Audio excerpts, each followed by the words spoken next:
for debugging memory errors in C and C++, and well, it's only for debugging. That's nothing to do with security. Okay. And finally, you may also do it for functionality extension, where you want to take some piece of code that does something and try to make it do something more. Okay, and we'll see examples of this in your second and third programming assignments.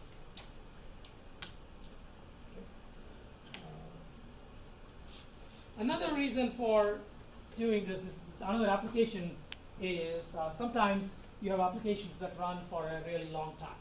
Right? Maybe they run for a few months. Okay, and then somewhere along the way, you want to, check out, something that, what is it doing, and how many times has a certain function be executed, because you want to know if something, whether after 2 months it's going to give you what you expect, or you're going to discover that there was a basic bug in your program, and you have to wait for another 2 months for you to get your results. Right? So again, there will be advantageous if you can just add instrumentation to a running program, so that you can check what it is doing and So these are all the reasons why people are interested in taking binaries and instrumenting them. And this interest didn't start yesterday. People have been looking at this for 25, 30 years. Although a lot of progress has been made only in the last 10 or so years. Okay.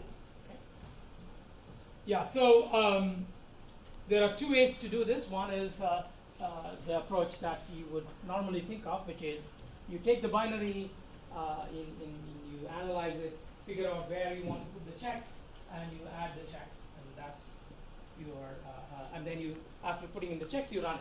Okay, so this is the static technique. Okay, and then there is a somewhat counterintuitive dynamic technique, which performs the analysis and code addition at runtime.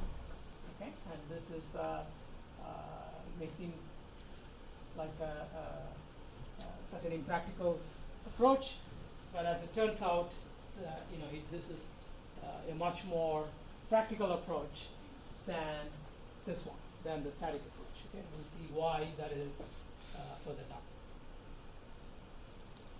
So, as I said, people have been looking at this for a while, and some of the early work was done, 25 years ago, and all of that work targeted the reduced instruction set architectures, right? And as we mentioned briefly a couple of lectures ago, RISC instructions are quite simple. They often have a fixed size, and that makes it much easier to analyze RISC binaries and make changes to them. Okay? But somewhere around the turn of the millennium, all these RISC instruction sets kind of nobody was using them, and it was all Intel, and so therefore many of these techniques had to be sort of reinvented, and when we were talking about software fault isolation, I told you again it was developed in the 1990s for RISC architectures, and it took a while for people to figure out how it can be done in a reasonably efficient way for the x86 instruction set. Same thing happened here, except that the solution is not necessarily completely done even now, if you think about doing things statically versus dynamically. So there has been interest in this area for quite some time, and the LibVerify work came out around 1999 or 2000, and it was sort of trying to implement stack guard by directly on the binaries. Okay, I won't go into exactly how it was done because we are going to talk more about the more recent works. So DynamoRio was a technique that uses dynamic instrumentation. That is, it disassembles binaries just in time, right? Just before a piece of code is going to be executed, it tries to disassemble, understand what that little piece of code does, and then tries to instrument it. Okay, and Penn was, basically uses the same approach. It's just a different project, different team. Valgrind is also an approach is based on disassembling at runtime and instrumenting at runtime, and most of you probably, whether you realize it or not, QEMU, right, is something that most of you use. You may not even realize. It is it stands for an emulator, so it is something that can emulate the x86 instruction set, but mostly it is used for as the software that goes with KVM, the Linux virtual machine platform. Okay, so when you use KVM, you are using QEMU all the time, although you may not necessarily realize it. Okay, and QEMU, as I said before, the EMU there stands for emulation, and that's how it started. But along the way, they figured out that instead of emulating, it'll be easier if you do something like what the JIT compiler does. You take instead of emulating, you kind of generate code for corresponding to each instruction that you want to emulate. And again, those techniques rely on runtime disassembly and translation. So we'll talk about how this is done further down. Probably we won't get there today. So let's talk first about how to do this statically, right? So because that's the most obvious approach we can, or rather the natural approach we can think of. Because if the binary is given to you, you analyze, you instrument, and the advantage of doing this statically is that, well, you can be slow, right? Because the instrumentation is a one-time thing. You take all your time to instrument, and after that, you run the instrumented code, and you're not slowing down the runtime. You're only slowing down. It's just a one-time operation for instrumentation. So in order to do this, first of all, you need to take the binary. You need to disassemble it because usually binary is just a sequence of numbers, right? So you have to take this sequence of numbers, disassemble it so that you know what the assembly instructions are.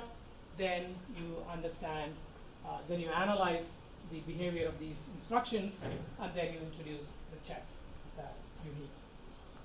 Okay, so we'll talk about how to do the disassembly and all of the other steps. Okay, so the problem of disassembly itself is something of a challenge when we look at variable length instruction sets like x86. Okay, so how can you do disassembly? One is you say I'm going to. So there are two basic approaches. One is called linear sweep. The other one is called recursive traversal. Linear sweep sort of gives you an idea what it is. So you start at the beginning of the binary and you keep going sequentially. And so in the case of native client, they use linear sweep, okay? And they require that the binary be produced in such a way that linear sweep will find all the instructions correctly, okay? So by putting the burden on the compiler, they avoid the complication of static disassembly because they say if your binary doesn't disassemble properly when I do it this way, then your binary is not going to run. Okay. So recursive traversal is a little bit like you can think of it like a depth first search in a graph. Okay, so we'll go through this in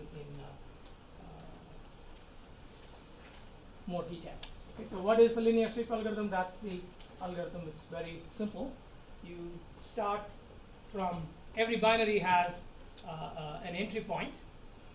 Okay, so the binary the binary file has a header. The header specifies information about the binary, such as, okay, where is the data segment, where is the code, where is the entry point.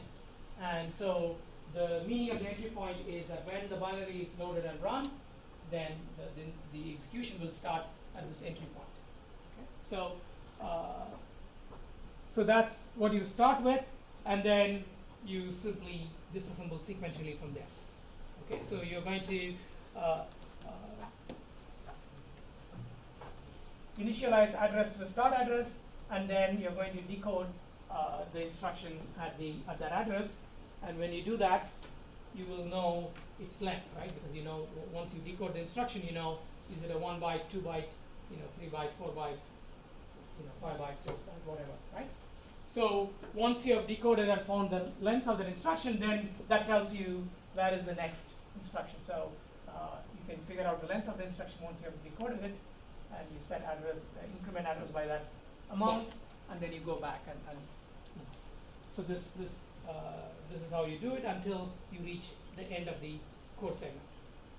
Okay, so this is very simple, and the obj dump utility on Linux does exactly, maybe not exactly this, but almost exactly this.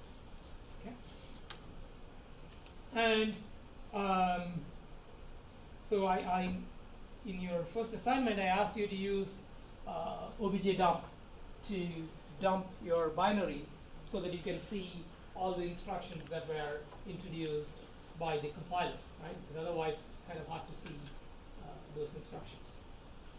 So the way that it does it is obj dump simply uses this linear sweep, and you'll also see that it works fine, and you didn't notice any errors when you used obj dump on your binary, and that's because the principal problem or stumbling block for linear disassembly is that if there is data in the middle of code, then it can get confused.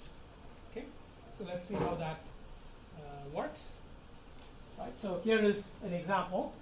So there is a piece of code, and then there is a job. Okay, and you can see that from here you will never go into this instruction, right? And so what happens is that you could have a binary where this might be the end of a function, and this might be the beginning of another function. Okay, and on most architectures, the operating system says you should start the function at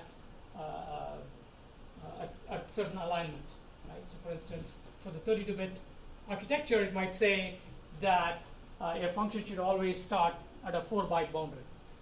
Okay, for the 64-bit architecture, it might say it should start at a 16-byte boundary. Okay, and so what compilers do is, well, the previous function may not end exactly at a 4-byte boundary.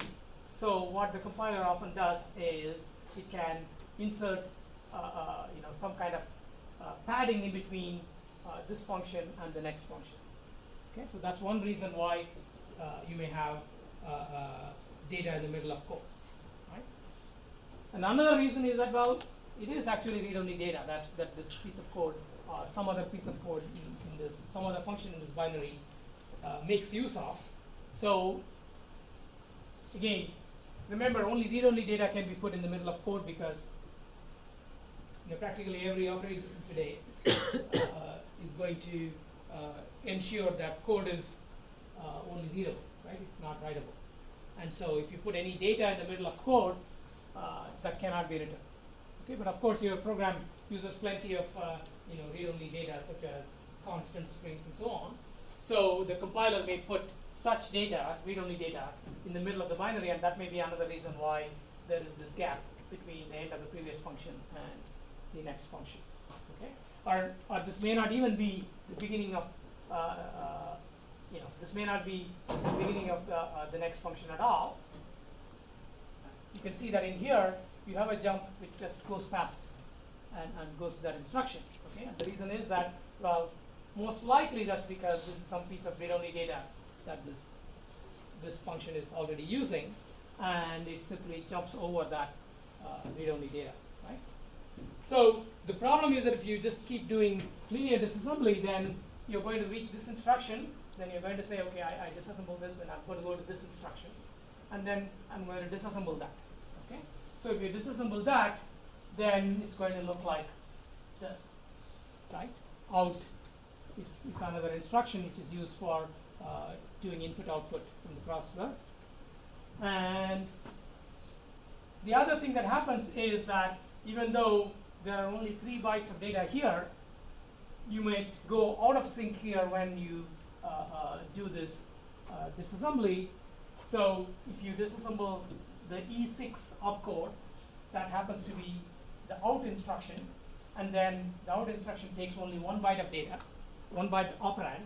So this instruction is going to be only 2 bytes. So now you're going to try to say, okay, I got one instruction which is E602, and then I'm going to disassemble the next instruction whose opcode is 04.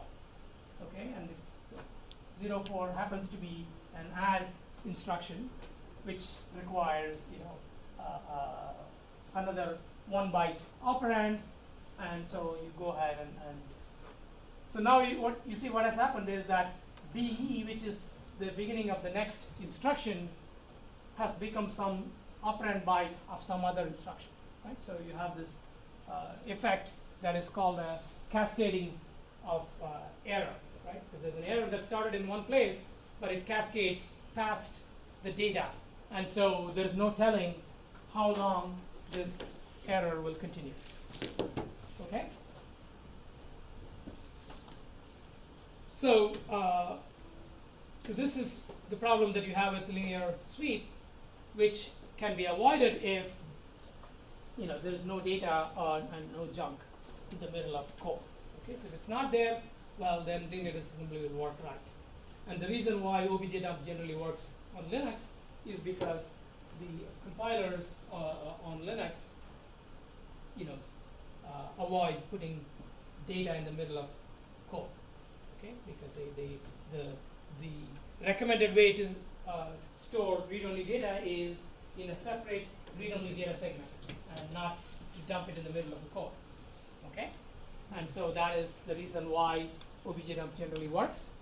But you can imagine that if you somebody wrote assembly by hand, okay, which is much more common than what you might imagine, right? So there is a lot of many applications, many large applications have some bits and pieces that are in assembly, and part of the reason is that, well, sometimes you want to use some of the advanced instruction sets that a processor has, and the compiler doesn't know how to use those instruction sets very well, and so so because the processor vendors keep adding new instructions because they want to say, hey, my processor can do this and that, the compiler writers take some time to figure out how to use those complicated instructions effectively, and therefore the only way to use them is to start writing assembly code.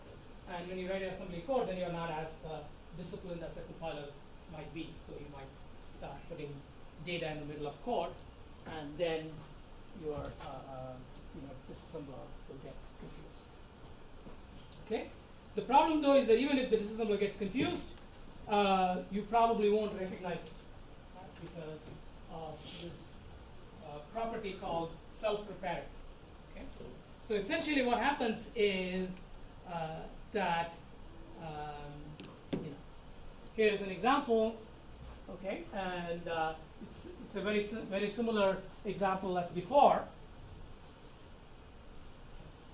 And what happens is that if you disassemble it correctly, then um, you know, then this will jump over here, and these 3 bytes will be interpreted as you know, will be left alone. Okay, but if you do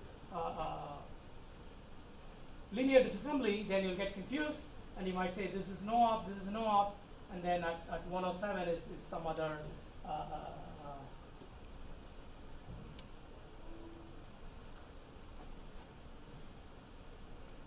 and again, there's cascading past the 109, except that after a couple of more instructions, you end up at the right boundary on 160.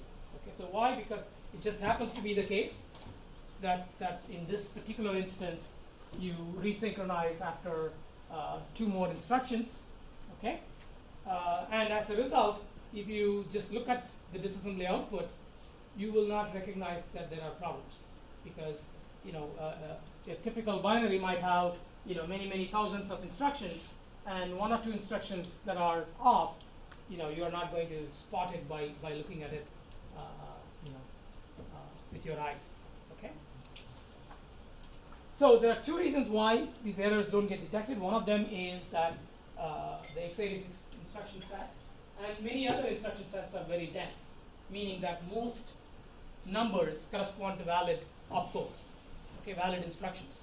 So if you make a mistake and start disassembling data, you would not necessarily get an error. Okay, it'll still look like a you know, proper instruction, and so you will not recognize that there is a disassembly error. The other reason is what we just said, this tendency to resynchronize. Okay, now it turns out that resynchronization happens fairly quickly, right? Within typically within 2 or 3 instructions beyond the point of error. Okay, so why do you think that is? Why does it not go on for a long time? Why does it resynchronize after just 2 or 3 instructions?